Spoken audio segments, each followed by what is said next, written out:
Vice Chair and Clerk is urgent. Thanks for doing that, Kristen. So we're going to call to order the first meeting, the inaugural meeting of the Westford Budget Task Force. Thank you all for joining. We are throughout this process going to be as transparent and engaged with the public as best we can. We will do that in a few ways, like holding public information sessions, but all these meetings will be recorded and viewable. So just if you're new to this style of meeting, some days there'll be people here watching us in the audience, and then some days, I think often people will watch these recorded meetings later. Keep track of what we're doing. So you are on stage. Let's start off with introductions, and I propose that we take a little bit longer than the 3 minutes allotted, so we get to know each other a little bit, especially folks that are new to this kind of work. I will go first, and then I will call on you as in the order that you're on my screen. So I'll ask you to just say a few words about yourself. So I'm Tom Clay. I'm here representing the Select Board. I'm just starting my third term, I think, on the Select Board, and I'm acting as chair this year. And I've lived in Westford for 21 years, and I love it here. And my day job is at a company called Ecstatic, as you can see on my shirt. Kristen, would you go next? Sure. Thanks, Tom. I'm Kristen Lass. I am the town manager for the town of Westford. I have held this role since February of this year, so fairly new to this role in this community. Previously, I was the assistant town manager in the town of Shrewsbury, which is just outside of Worcester. I held that role for 7 years and was previously the town planner before that, and also worked in the private sector.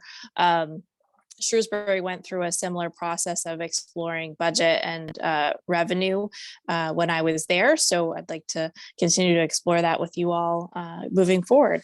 Thank you. Thanks, Kristen. Dan. I'm Dan O'Donnell. I'm the finance director for the town. I've been in that role for the past 9 years, I'd say.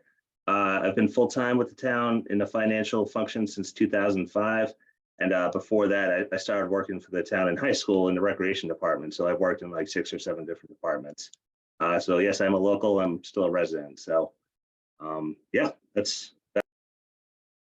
Great, thanks, Dan. Valerie, would you go next? I'm the school committee rep.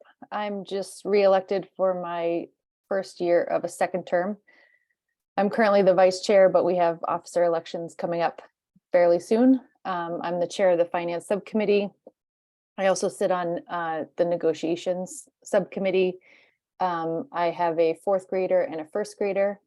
Right now, I'm not working for pay. But before a couple years ago, I was a failure analysis engineer at Intel in Hudson, Mass. I feel like I had more that I thought I was going to say, but I'm blanking. So. Well, we'll have plenty of chances for Valerie to fill us in. Erica? Hi, I'm Erica Cole. I've been involved in town I'd been in town for 23 years, and I've been doing various things in town, including serving with Tom on the school committee. I was there for 9 years. Currently, I'm working in the League of Women Voters, as well as the Clean Energy and Sustainability Committee, and part of the subcommittee making the roadmap, various things. And I am now, as of last year, retired. I was a systems engineer working at BAE Systems, and I like to work with numbers and dig into details. And I think, well, Tom will attest, I like to ask questions. So I think that's it. Yes, Erica is very thorough. The school budget people had to be on their toes, and Erica is also a fellow veteran. So. Yes. Welcome, Erica. Amy. Hi there. My name is Amy Lundquist. I've been in town about almost 12 years. I have a kindergartner and a 4th grader. I work part-time at Robinson Elementary as a PA, but in a previous life, I used to do lots more. I have a background in public administration and higher education. I'm looking to get a little bit more involved in town now that my kids are a little more independent. Great, thanks, Amy, and welcome. Christina. Hi, everyone. everyone. I'm the Finance Committee rep. I'm Chair of the Finance Committee. I've been in town for 24 years. I have 3 children who went through the Westford Public Schools. They're all in college now. I've been involved in various things in the town since about 2010. I started out in Sustainable Westford, and then the Recycling Commission, both of which I still am a part of. I think that's about it. I'm blanking like Valerie, but welcome everyone. Hello. And Christina gets the farthest traveled to the Zoom meeting award, joining us from Hawaii. Jenny. I didn't expect the next one is me. So my name is Jenny Ling. I am the Director of Finance for Westford Public School. So this is my first year to work for the school. And my previous job was a town accountant. I worked for town Princeton for 6 years. So my career, I work for private industry and municipal government. So this is my first job for the school. So that's basically my background. So I'm happy to work for this committee, and hopefully we can all have the contribution for the task force and doing something good for our union. Thank you. Thanks, Jenny. Do I say Shayna or Shauna? It's Shayna. Shayna. A long A, but I answered all of it. My sister was Sasha, so it was always just something. So I'm Shayna. I've been in Westford just over 10 years. I have a 4th grader who I can't believe is almost in 5th grade, with middle school looming in the horizon. I have a day job. I work at MIT and Lincoln Labs. And so I do HR and contract related work, mostly with contract workers here at the lab.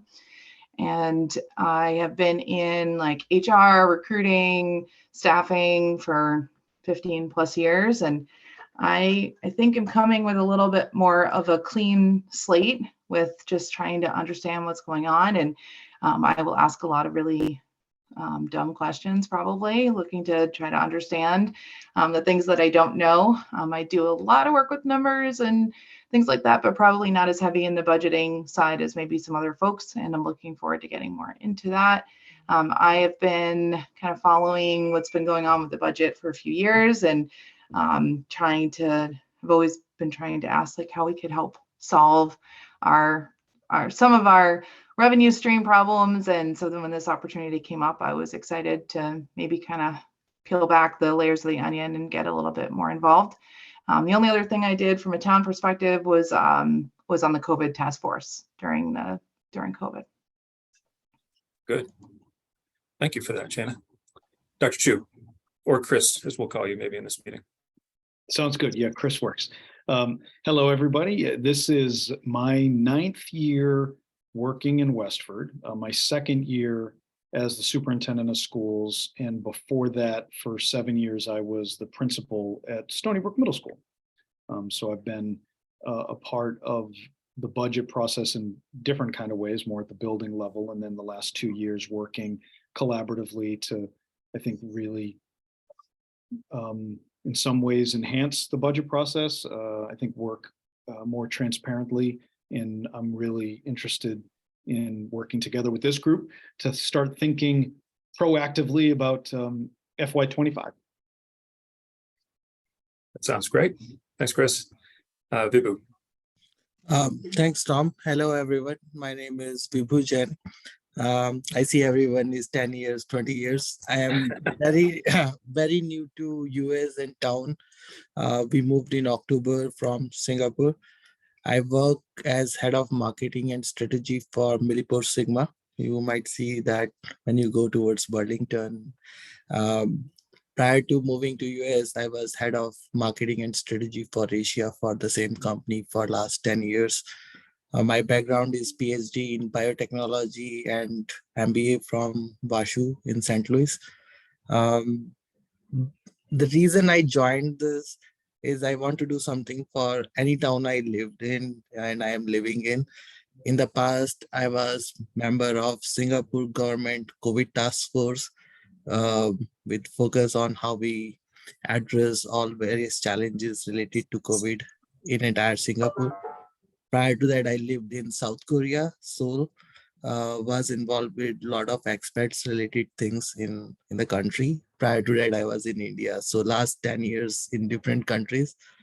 With my background in marketing and finance strategy, I think I will be able to contribute something to the group here. Thanks, Tom. Thanks, everyone.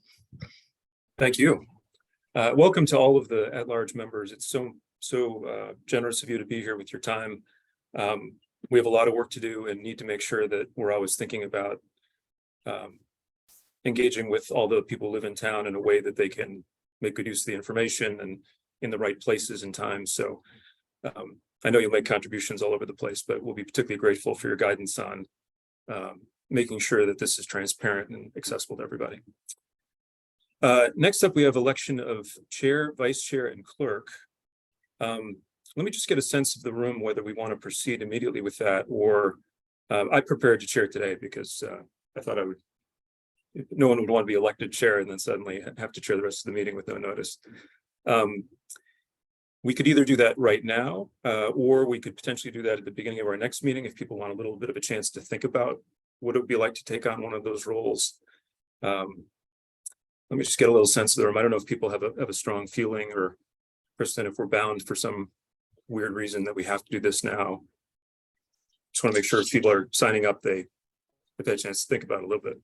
No, we're definitely not bound. I just had that in there as standard practice of knowing somebody today would chair the meeting. The vice chair generally fills in if the chair can't be present, and the clerk generally signs documents. I didn't include secretary. We also should talk about who might be taking the minutes for the meeting as well. It will be recorded, but under open meeting law, we have to have minutes as well. So we can certainly table this to another meeting if people want more time to think about it.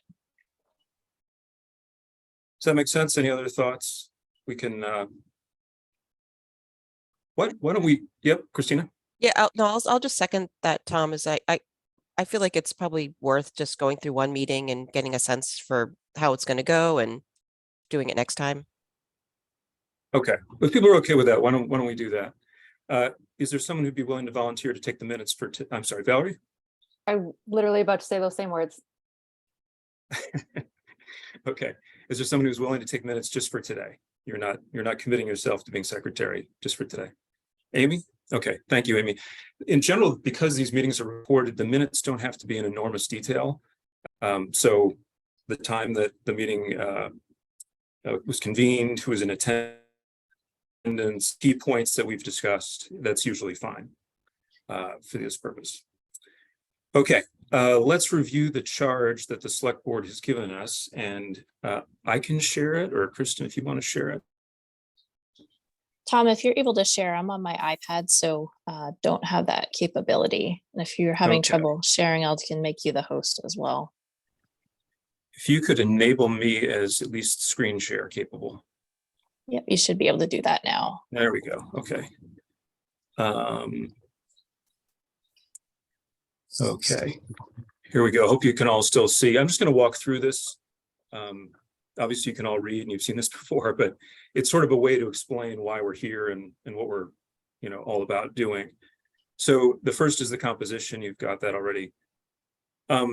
So we've been tasked with recommending some scenarios. It says here for 5 years. I think we want to think about that, but we really want to take a good close focus at this coming year. There's a couple things that are happening in the budget. So the reason that we decided to convene this in the first place is that there are a couple things that are different from historical typical increases in the budget this year. And they're big enough that they're really forcing us to take this close look at the budget for what are the opportunities, for greater efficiency, what are the alternative revenue sources we might consider.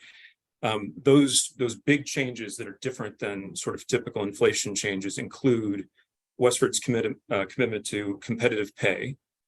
So we have made a sort of a rolling commitment to competitive pay. That typically means that we take a benchmark set of towns that have been selected as being similar for the purposes of comparison to Westford, and we calculate the average, and we try to make sure that we're doing that. Over the past several years, we've been pretty successful at moving all of our various unions in town to the sort of benchmark level for the benchmark group they're in. When we did that as part of the teacher negotiation process this year, which I've been an observer for, we saw that a significant gap had opened up. We also are going to be engaging in negotiations with other unions in the coming year that when we do the analysis, we may find that we've got a larger gap to make up than typical budgeting would allow for. So that's one. We're going to see a significant increase in our solid waste costs because our longtime vendor is retiring.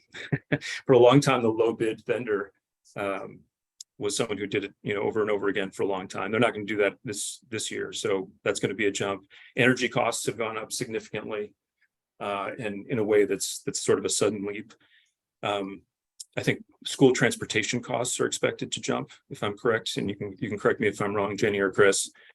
But because we're seeing these things that are, they would not fit the budgeting process, that's what's triggered this look at alternative revenue, or are there opportunities to be more efficient? Are there trade-offs that we want to propose to the town? Just things that we're doing now we should just stop doing because we can't afford it. Those are all things that will be within the writ of what we're going to be working on together. So, so these fiscal plans will consider alternative revenue sources, including overrides and exclusions under Prop 2.5, cuts in service, alternative means of providing services like contracting out services, as well as other measures.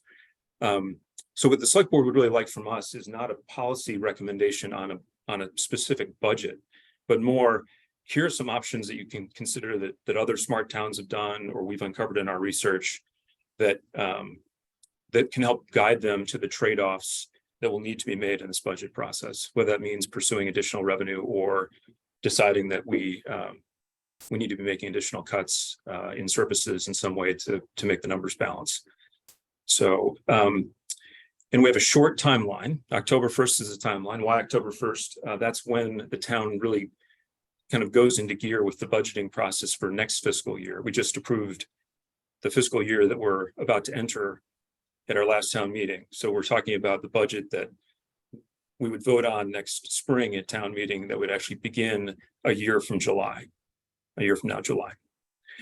So we're gonna have a bit of a sprint here, I think, to get all of this done. It says here we'll meet bi-weekly. I think I would propose that we meet weekly while we're getting to basically an outline for our report. We've decided what kind of benchmarking we want to do against comparable committees. We've decided which communities we want to include as comparable.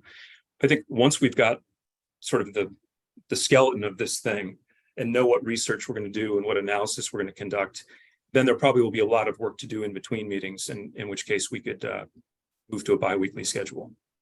But for now, I think over the next 2 or 3 meetings, if we get to the point where we've got sort of a working outline for the work we're doing, and we've been able to define the benchmarking activities enough so that Dan and others who are working on that can run with that.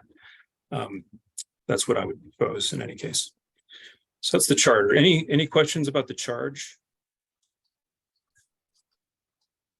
Okay, fairly standard stuff.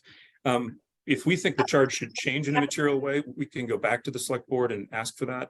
If we have a pretty broad, operating window here. I'm sorry, Kristen, did you have something? I think Erica did, and then I have something as well. If Okay. she's not asking the same question, I'm going to. Okay, Erica. I did know that the original, I don't know, whatever statement said that it was going to go through March, and now we're saying October. So I don't know if there's something that's continuing through March or if we're really done in October. I think that the committee will probably stand. I think what I'm thinking, but we can describe this. What I think the select board's intent was that we have this report ready on October 1st, but then we stand ready and available for any kind of follow-on that would happen up to and including town meeting. It could be that the select board would ask this committee to report at town meeting as part of the activities. So I think this committee would probably remain standing until after annual town meeting in March of next year. But most of the activity, I think, will be between now and October 1st. Okay. Just like to add, so we do have 2 regular at-large members and 3 alternates. So Tom, do you want to explain the difference, or do you want me to go through that just so we're all clear on day one?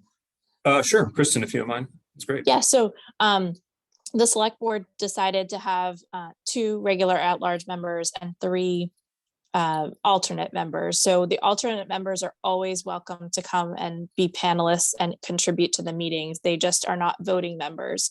But in the instance that one of the at-large members is unable to attend a certain meeting, we would queue in the alternate to be able to vote at that meeting. So we just ask that the alternates, or if you're not at a meeting, just watch the tape before the next meeting that you attend. Thanks, Kristen. Okay, review sample documents. I think we can do a couple things here. One is I sent you all a document that Valerie actually uncovered, which is the Hingham Budget Task Force. Not surprisingly, we're not the only town that is going through this. That was just one example. There are a number of other towns that have done good work and created good budget documents. And so I think what probably we would like to do is find a central place to collect those. So that could be on the website page that we're going to create for this committee. But I think over the course of the next week, we can gather up some particularly, high quality or useful reports besides the Hingham report and put them there for you to take a look at and understand. And there'll be all kinds of documents that we develop or uncover or share during this process. So we'll have to think about how we organize it on the website, but I think there'll be a place that anybody in the public can basically see anything that we're using as source material in our discussions. Did anyone have any reaction to the Hingham study? I think it did some things well. I think it missed some things that we probably want to do. I don't know anyone who had a chance to spend some time. Christina? I had a couple things. Just first one is, Tom, do you think we're going to be putting all that source material so on the website versus like OneDrive? Did we straighten out the issue with access to OneDrive? That may be for you, Kristen. I'm not sure if we've got that set up or not. Yeah, so Dan, I think, has the lead on that. I'll let him answer. Yeah, so I think everybody who was on the schools was, they were having difficulty with the crossover between the Gmail, but I think everybody was able to access it. Am I wrong on that? I haven't heard otherwise. So I think we just have to update the permissions and get the at-large and alternate members access, and that would give everybody the ability to see those documents. So we have a whole folder dedicated to the budget task force. I can send out invites to all of you, give you permission to view and edit in there. So just watch for that. And if there's any issues, just don't hesitate to reach out. We'll get those resolved with IT. So it sounds like we'll have the public viewable stuff as sort of a second step then. So we'll have this working drive for us where we might have working drafts of documents that aren't ready for the public yet. And then we'll select a bunch of the documents that are there, particularly the static documents that we're studying, and make those available also through the website. Does that sound right, Dan? It doesn't seem like we can practically make the OneDrive, or really want to make the OneDrive accessible. No, we did an extensive research on all these communities, and some information is better than others. So I think we just need to pick out which ones are the best, and if you want to share those, I think that's fine. It's possible too that there could be confidential information that's being reviewed. And so another reason that we're going to want to, we'll try to make it very clear to anyone if we put anything that's confidential. But there could be some things related to competitive pay, for example, that would be considered confidential because it may refer to an existing negotiation or a future negotiation. Okay. I'll just follow up, Tom. Yeah. My other, it's been a little while since I looked at the Hingham report, but you were asking about, impressions. I did like the way they laid some things out, but I thought their recommendations were a little too generic. I don't know that we're going to be able to get more specific than that, but it would be nice to aim that way. Yeah, I agree. I also think there's a big public thirst for, at least in my experience, for understanding sort of at a summary level, how Westford's budget looks, how it's looked over time, how it compares with other communities. Are we making radically different choices in how much we're putting in public safety versus schools versus other services? And that's not really there. That whole sort of benchmarking section isn't there, which I think would lead to potential opportunities. If we find that Westford's doing something that's sort of way off, compared to our peers, that gives us a good thing to look at. So that's not really present in the document. I think they did a nice job in articulating what the potential sources of additional revenue are. And that's, I think, a helpful starting place for us. In any case, you'll have time to spend on those documents. Dan will make sure in the next day or two that everyone's connected with OneDrive. We ask you to, dig into your heart's content. I think for the next couple of weeks, we're going to be sort of absorbing and choosing and deciding what we think this report ultimately will need to include. But yeah, Christina, I also think getting to something specific, like here's a budget area that we are an outlier on. We recommend a close further study on this. I think that would be a pretty helpful thing to give to the boards. Erica?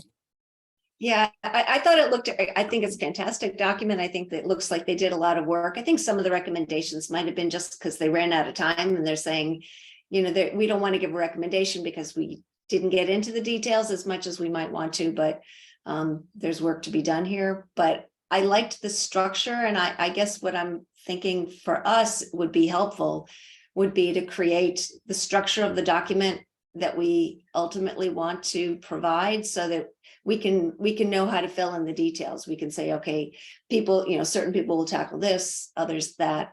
I think it might just help structure our minds if we saw it written out on a piece of paper. Yeah, I think that's Virtual. great. And probably a good action item is maybe in OneDrive, we can create a shared live document that, I could put forward just at a high level what we think the bullets are, and people can dig in and add to that. So that in our next meeting, we've got something specific to talk about. How would that work? Sorry to interrupt you, Tom. How would that shared document work though for deliberation? I guess I'm not totally sure I understand your question, Valerie. I'm sorry. I'm thinking it'd be like a Google Doc equivalent where people could put in comments or add things or change. Are you saying for open meeting law or? Yeah, I know that on the school side, we sort of avoid a document that we can all access at the same time for that reason. I think because of the way this committee is constructed, Kristen, you can tell me if I'm wrong, but I'm not sure we're choosing to be open like you would under the open meeting law, but I'm not sure we're bound to all of the same rules. We are bound to the same rules as it's an okay. appointed committee, but I think perhaps we could structure it that Dan and I could have the document and work on it, and we could have people feed us information and then prepare a draft format for people to review several days in advance of a meeting. So I can work with Dan on the best way to do that. Okay. We could also, one possibility is having it available on our public website, as a working area. That way, any deliberation would be open to all. I mean, it's just a thought, but then it wouldn't be behind closed doors, which is really what they're trying to avoid. And if you had a Google Doc on the website that we were contributing to, I'm not so sure that would be out of bounds. Well, let's give some thought to it, because I just want to make sure we're not doing anything in violation of, obviously everyone's goal here is to be as transparent as possible, but I think I'd like to give some thought about how to best review and discuss documents, because if we're doing things outside of a posted meeting, that might cause an issue as well. Why don't we take that up in between now and next time? And next time, if it turns out we can do it that way and we want to do it that way, then we can proceed. But for now, let's do as Kristen suggests. And so Kristen and Dan will be working on the draft outline for this document. If you have input or ideas, you can just shoot them a note or shoot me and them a note. And we'll try to have that draft in some form ready for us to discuss for next time. In the interest of not reinventing the wheel, part of what we're going to do is at least some level of school comparison with other communities in terms of schools and how we do with our spending in aggregate, but also potentially within some of the top, key budget line items. I think the Department of Elementary and Secondary Education does this in a pretty comprehensive and carefully thought out way. Am I right, Valerie and Chris? And Are you talking specifically in reference to our DART districts?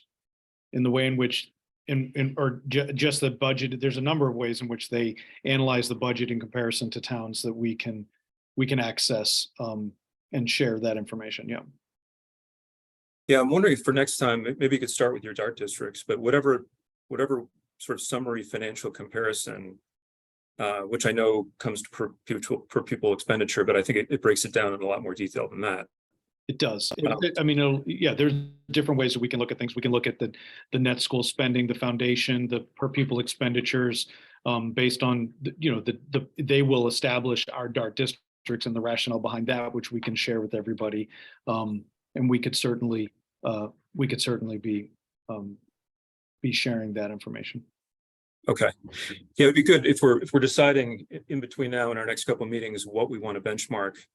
I think just seeing what's already available would be pretty helpful, because we can start from there and see if there's something else we need, or if we feel like the public will have the information they need from that. And just if you're new to this, I don't remember what DART stands for, but the Department of Elementary and Secondary Education identifies schools that have similar student populations and groups them together for purposes of comparison. So the state gives us guidance, and we use that comparison group in a number of ways. Yeah, it literally is the district analysis research tool. Okay. And just for the fuller picture, I would add that so that people know that sometimes those can change based on how Westford academically changes or socioeconomic changes. So recently we've been looking at what our 2023 DART districts are compared to what they were 8 years ago, and 5 out of the 10 have changed. So it's not a moment in time. I mean, it is a moment in time. It's not sort of baked in forever. As a follow-up, a thought, it would be good to, as we think about what those communities are, what's our goal number of benchmarking communities, right? Because Hingham did 19. I thought that was a lot. I actually had a quick networking call with one of the school committee members in Hingham, and I asked her how they came up with that list of 19. And she said that the town has used that list of 19 for decades. And so I think it's two sides of the coin, right? Like there is value in having this list that you go to all the time for every, negotiations, for every comparison. But towns change too. So, I don't know that there's value in sticking with something for decades, but just food for thought as we go through this process. Yeah, we don't have to decide today, but it will be something that we'll want to decide pretty soon, maybe in the next meeting.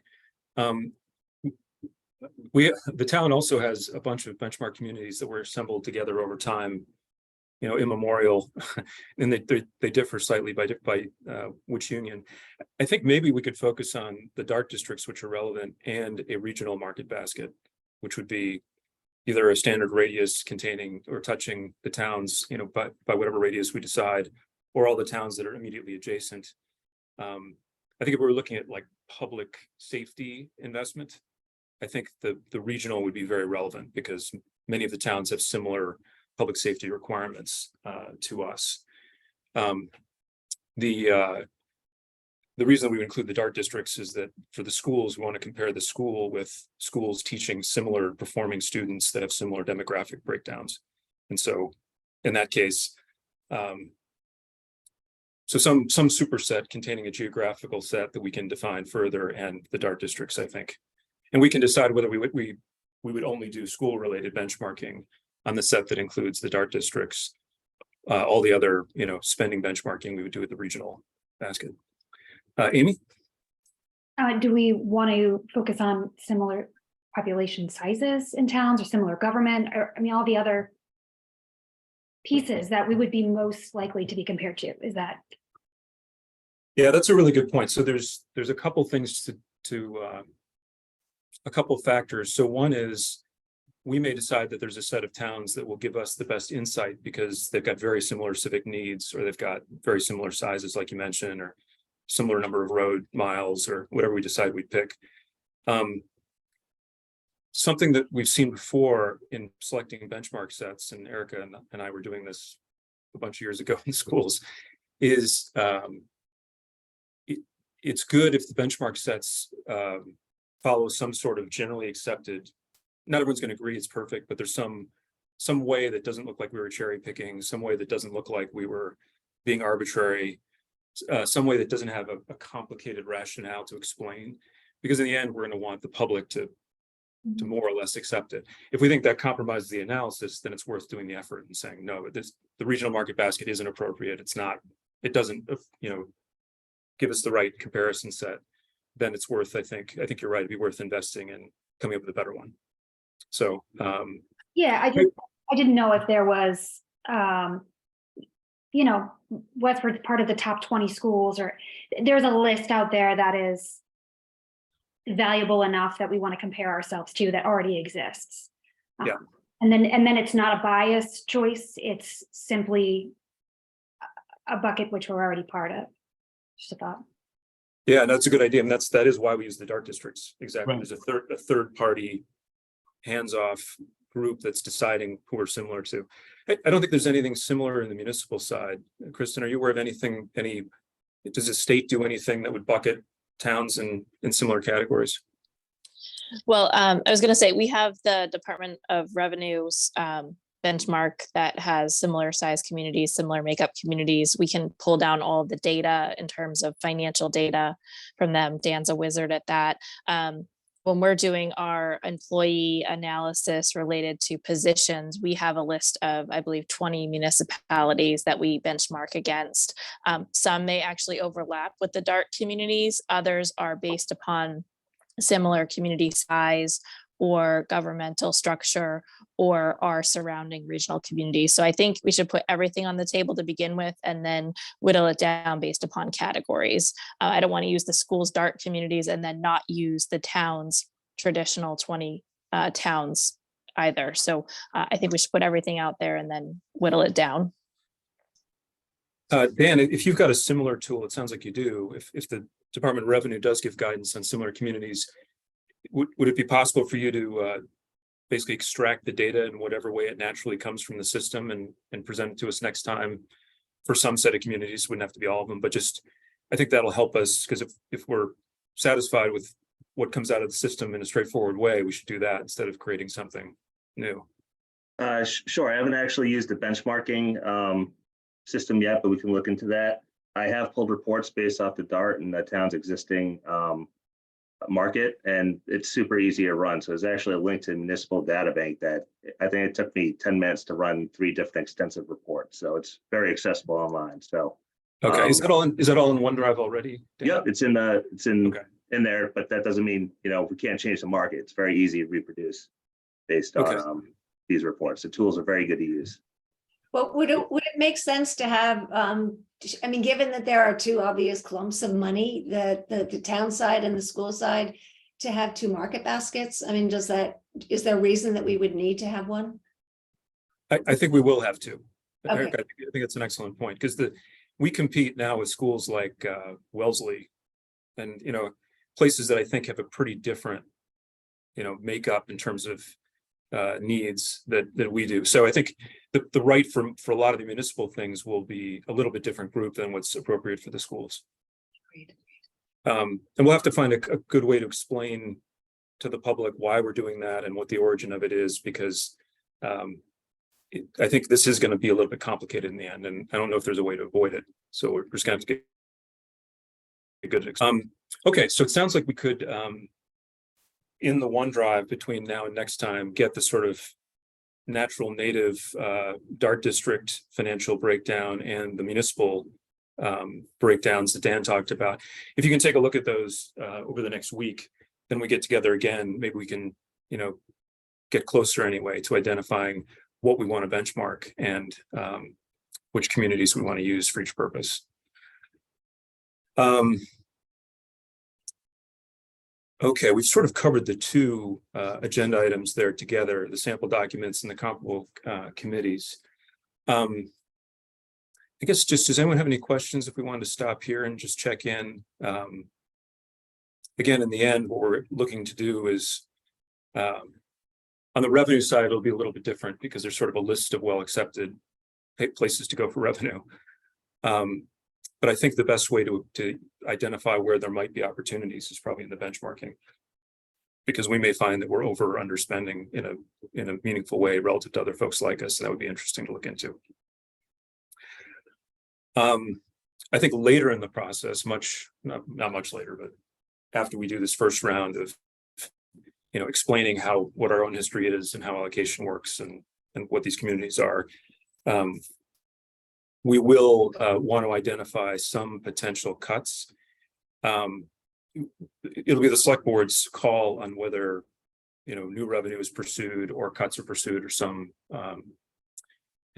in between. But I think we're going to want to have some puzzle pieces for them to look at that says, other towns, when hitting a situation, did something like this or did something like that, and here's approximately the dollar value, and here's what the impact would be in terms of reduced services or other impacts to the community. So I don't think we need to worry about that yet. I think if we focus on getting the outline of the document and what we're going to benchmark and who we're going to benchmark, that's a good starting point, and we can break up into smaller groups maybe and run with that until we've got that complete.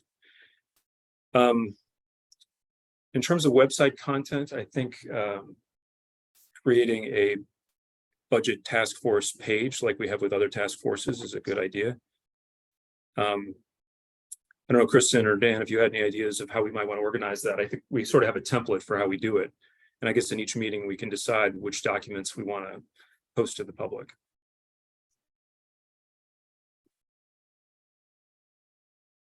Does that make sense to you, Kristen and Dan, the people that actually have to maintain this? Yeah, I think that we'll use the standard template. Obviously, minutes and agendas would be there, recordings of our meetings, and then we would agree upon what documents would go up.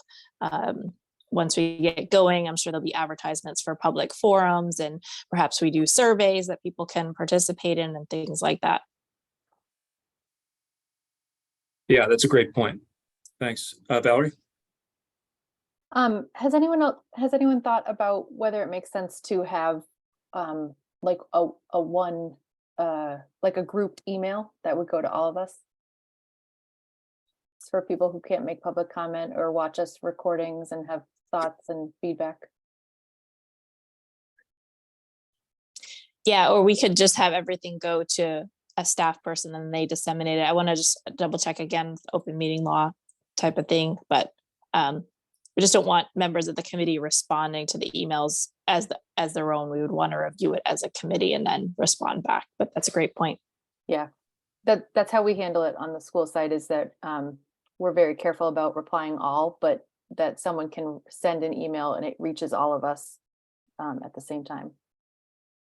I'd love clarification on whether or not we're allowed to respond personally, not talking for the committee, but I do recall being on school committee. Sometimes there would be people who would try to contact us and there wasn't a response given to them, and I felt they deserved one, and I said, here's what I think. I guess I would like a read on whether or not that's a problem. I think responding as an individual is absolutely fine and encouraged.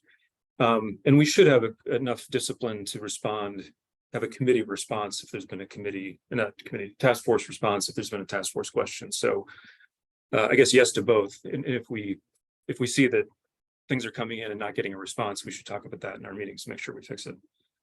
Yeah, I think that's a good point, Erica. But I know, like with the school committee now, if someone sends something to me and the full school committee, then like the school committee is getting access to it, but they know that they can't all keep replying and continuing this deliberation with everybody in this email chain. And so it's understood that the chair, like I can always reply so I'll reply, but the chair will reply on behalf of the committee, but everybody gets it. So I feel like if we establish something like that and we know what the protocol is in terms of responding, and really who is sort of tasked with that, I think that would be helpful. Yeah, that's most often how I've seen it done. Either the chair will respond or the chair will delegate someone else to respond, like the vice chair, like clerk. So great. So Kristen will figure out a way that someone can send in a note that we will all see. And then you can definitely respond as an individual committee member with your views, but we'll have a protocol where people will get response. And also don't reply all, I guess, is the critical piece, right? Just Right. reply.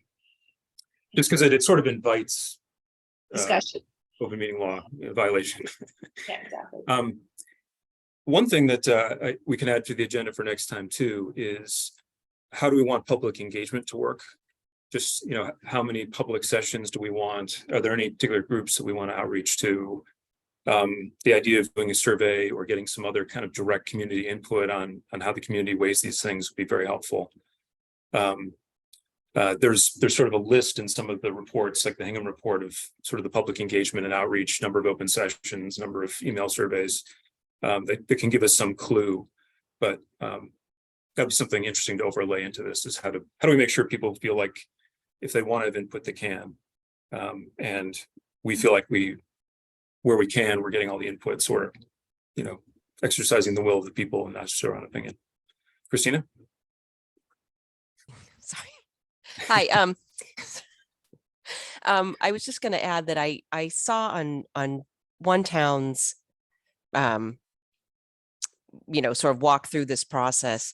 They had, I think it was a web page where people could enter like an idea or a question or something. We may or may not want to go that far, but we may want to consider how can we get input not only from residents, but from town employees, if they have an idea of somewhere we could save money or do things differently. That doesn't have to be a public meeting. That could just be like an email or something. Kind of an online suggestion box. Sort of, yes, exactly. Yeah, I think that would be great. It may maybe be just clicking on the email that's this email we're going to create. I don't feel like we're quite ready to do public outreach. I feel like we probably want to get a couple meetings in before we maybe take a whole meeting to talk about, how do we want to reach out to the public? How do we want to let them know what we're doing? Give them a sense of the time window we've got, et cetera. Okay, so we'll do those couple of action items we just talked about and keep thinking about how we can pull the public in on this stuff. How do people feel about meeting weekly until we've got a pretty clear work plan? Does that work for folks? I got a thumbs up from Chris. Okay.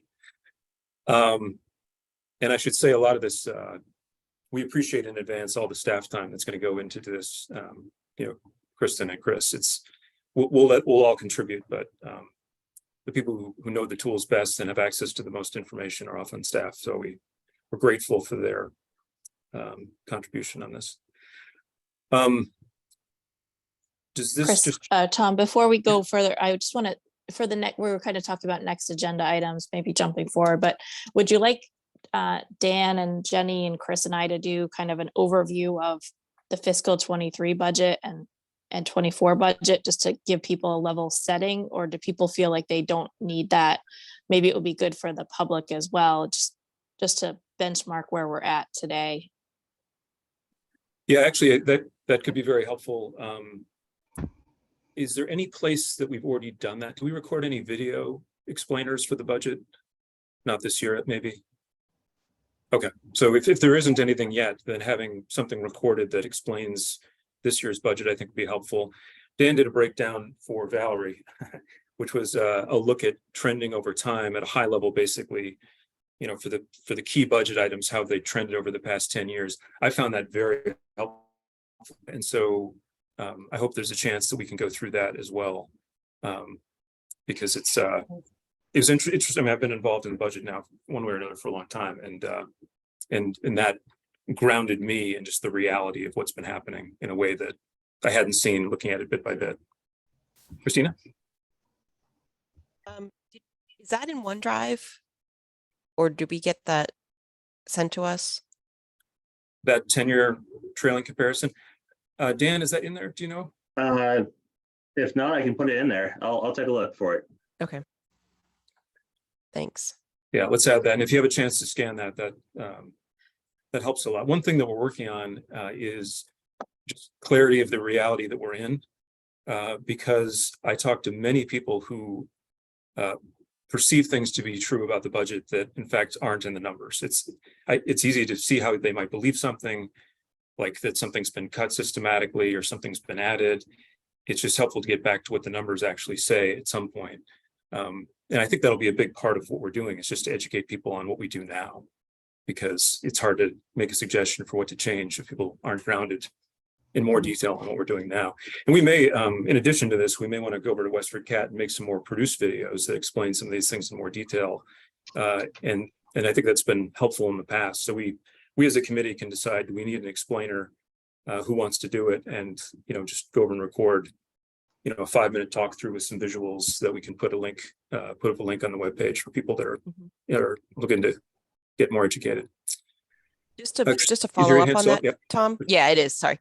Just to follow up on that. That's why I was thinking that it might be nice to have either an email or a website where people can, like our online suggestion box, because I think we might be able to get a good sense of where residents and employees sort of heads are at with the budget. And we might be able to, if we're getting the same questions about certain things that have not been explained well, or maybe they're good ideas of things we should look into. So I think it would help us in our communications with residents and staff going forward, just to see what questions are coming in or what suggestions are coming in. And then the other thing I was thinking is, you kind of ran down a list of things that are going to be coming up in FY25. And I think at some point we should have a list and an estimated dollar figure attached to each of those, so that we know what we're aiming towards with the whole budget goal. Like, what's the number we're trying to get to? What gap do we need to fill? That's why my hand was raised too, Christina. I was going to ask that. Like, do we have I know we're not necessarily telling the select board how to swap things dollar for dollar, but I think it would be helpful for us to have some understanding of like a target number if we think we're going to have this shortfall, and so that we can try to propose those different puzzle pieces that may all add up somewhat to where we think we need to be, and hopefully then some, right, to prepare for future increases. Yeah, that's a great idea, and probably worthy of a little explainer video by itself. What are these sort of where are we jumping off the historical cost trend line, and why? Because people need to understand why we're either asking them to make a service trade-off or asking them to put more money in the system. So really good point. Definitely part of the outline is, what are the things that are ahistorically jumping? We're closing. We're actually almost on time. I don't mean to cut anybody off. Anyone else? Did someone have something they were saying? I was just going to say, I think that historically we always go cutting for the schools and everyone gets crazed. And I think with a lot of the upcoming budget crunches are going to be things outside the school, right? Healthcare costs, like you're talking about energy, recycling and trash and waste. There's going to be a lot more town related items, and we need to help people focus on the fact that the budget is a holistic piece, that we need to protect our schools, obviously, but we also have all these other town related costs that have to be really considered.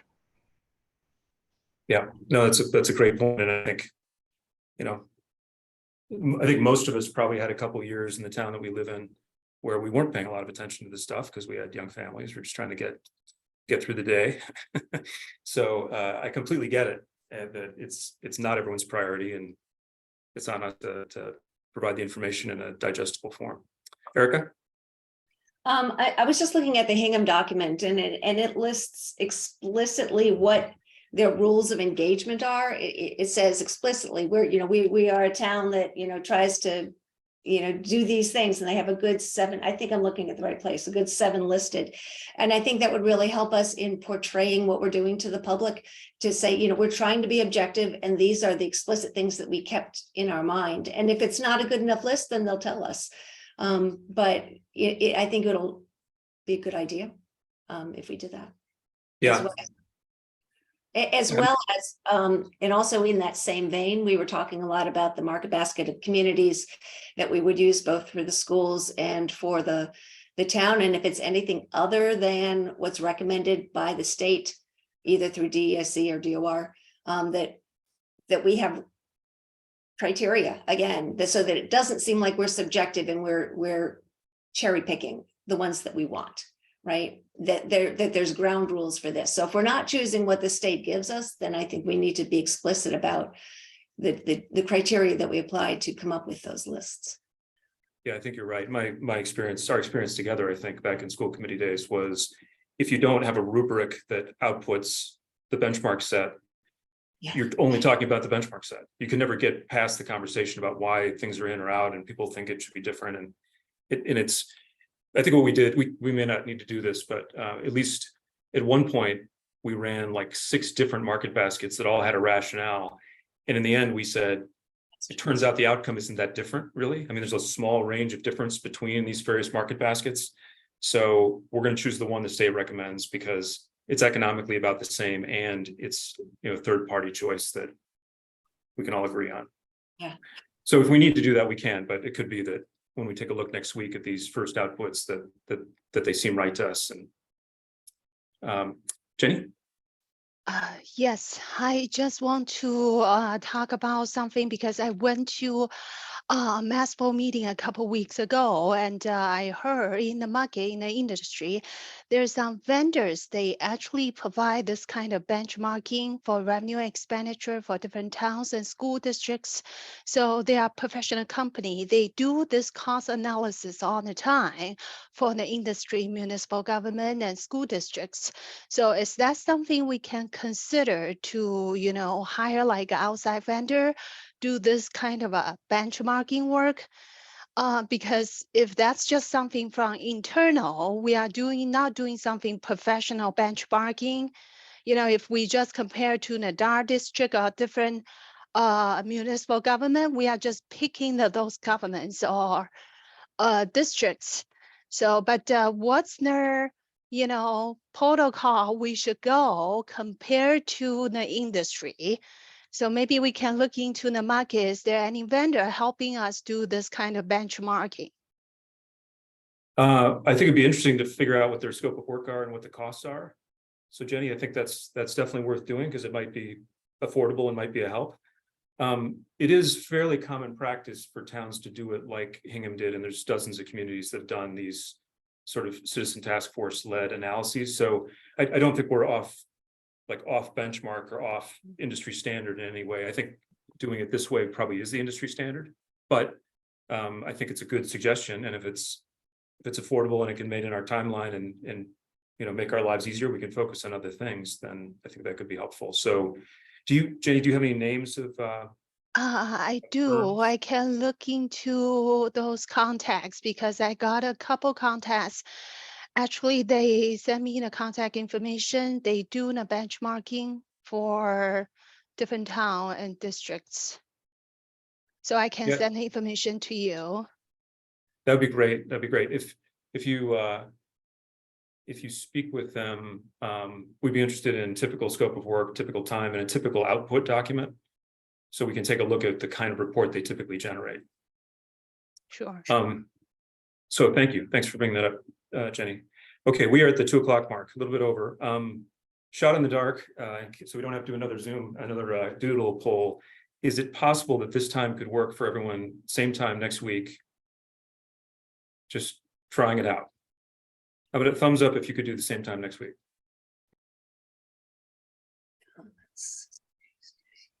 Okay. Is there any chance do it 12:30 to 1:30? That can work for me. Same time, 12:30 to 1:30? 12:30, 1:30. Is that okay, Kristen, Dan? Okay. Why don't we'll send out an invite and all that good stuff, but let's plan on doing it then. So just to recap, bunch of stuff in OneDrive to take a look at, sample outputs from the state recommended benchmarking tools. Please take a look at that. Please consider the outline. Chris and Dan will prepare it, but please think about the outline for the document, the final report that we would give, sort of what are the key communication blocks. Think about if you would be interested in serving as chair, vice chair, or clerk. We'll cover that next time. And I think we'll probably try to stay weekly until we've got enough of a work plan where we say there's just a lot of work we're going to do. We've divided up to focus on these different areas. We really need 2 weeks to go do the homework before we can come back and productively talk again. So I guess we'll do this weekly for 3 or 4 weeks maybe, and then move to bi-weekly. So just to be clear with those people who are just appointed, you do not currently have access to the OneDrive. So Dan will get that to you either this afternoon or first thing tomorrow morning. And then Dan will move forward. He'll be sending out the Zoom links for the future meetings. Will alternates have And- access? Say it again? Will the alternates have access as well? Of course, yes. Okay, and I see Catherine is there as an attendee. I was wondering just for protocol, if you're not used to attendees, you can see if people are in the audience. We don't typically list a public forum for this meeting for task forces. We could choose to have one, but what that means is that people can attend and observe, but there won't be any agenda way for them to interact with the meeting. If they put something in the comments, we can certainly take a look. If they raise their hand, we can decide whether we want to field the question, but just so people understand how this format typically works. Okay, I think we're okay for now. That seems like a full plate. Has everyone had a chance to swear in? Okay. Yeah. Just a reminder. Thanks, Valerie. Any last comments before we break? Okay, thank you all. Welcome to the new people. Welcome to the at-large members. We're so happy to have you here. It's very generous of you. And have a good week, everybody. And we'll, I think, get a lot done in the next meeting. I'm sorry, Jenny. I see your hand, Jenny. I'm sorry. I just clicked by mistake. Okay. Don't worry about that. Okay. I guess I should probably ask for a motion. So moved. A second? Second. Boy, I have to do roll call. Okay. So if you're new to this, the online open meeting situation is you have to actually call everybody's name. We can decide whether we want to adjourn this way in the future or not, but I'll just do this quick. Kristen, Aye. Dan, Yes. Valerie, Aye. Erica. Aye. Amy. I'm not a real, I'm just an alternate, so I can't vote. Thank you. Jenny, Yes. Shana, Aye. Chris, Aye. Vibu, and Christina. Well, but I'm not officially sworn in, so. I see. And I'm an aye. Okay. Those are able, that's unanimous. Thank you, everybody. Have a great week, and we'll get together next week. Bye-bye.